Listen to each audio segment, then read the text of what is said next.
That was learning all about this. Alright, why is it important to learn about this? Alright, well, if you're out here and you've got to survive, you need to eat.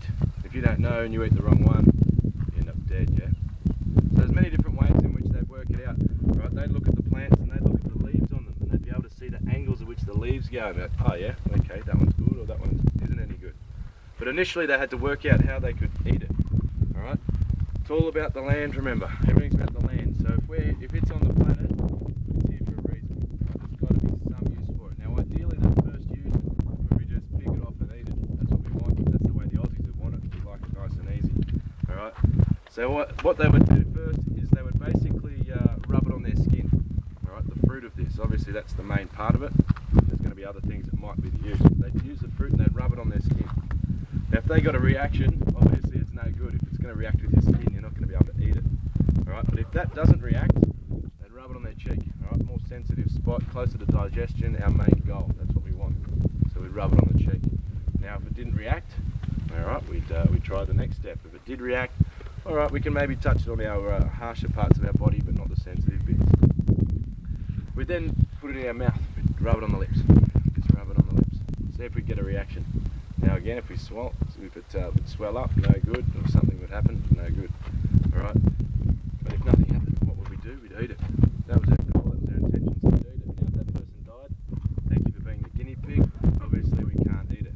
Alright, now if everything was alright, beauty, awesome, we've got a fruit, we can just go, yep, that's the one, check it out, cool, and we can just eat away, beautiful. Now if they were to die off that, they were able to get everywhere, bark and congested, they were able to eat it. What they would do then next is they would try and burn it, boil it, sorry, they would try and cook it up.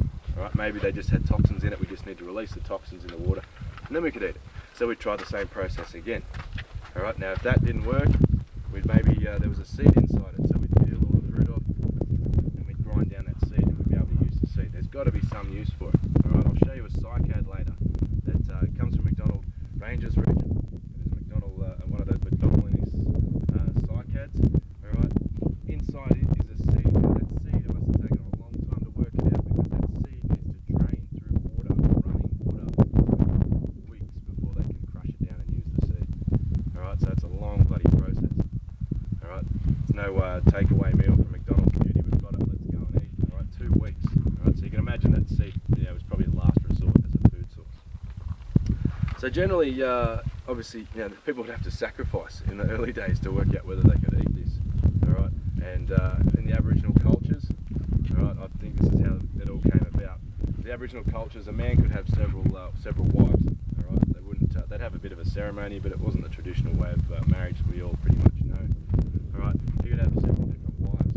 Alright, from a couple of different families. Now that kinship system, I have briefly touched on it, is massive. Alright, now we've got mum and dad, brothers and sisters. That's normally our close family. When you got uncles and aunties and cousins are your brother and sisters, and uncles and aunties are your mothers and fathers as well. So it's a massive kinship system. Then they have totems and moieties. Now you have a totem for the men, a moiety for the women. Certain totems and moieties can't marry, and that's how they would keep down and reduce their interbreeding basically. It wouldn't be through names, they would have skin names, alright, and that was how they would do it, but it was all depending on your mother and your father.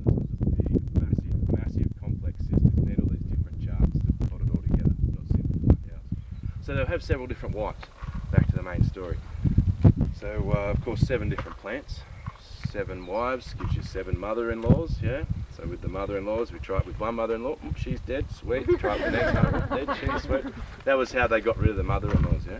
Because you all know, fellas, of course your mother-in-laws are amazing, yeah? They're awesome, yeah? No, but that was how they eliminated. But yeah, so it was all part of that initiation process, how they would learn about it.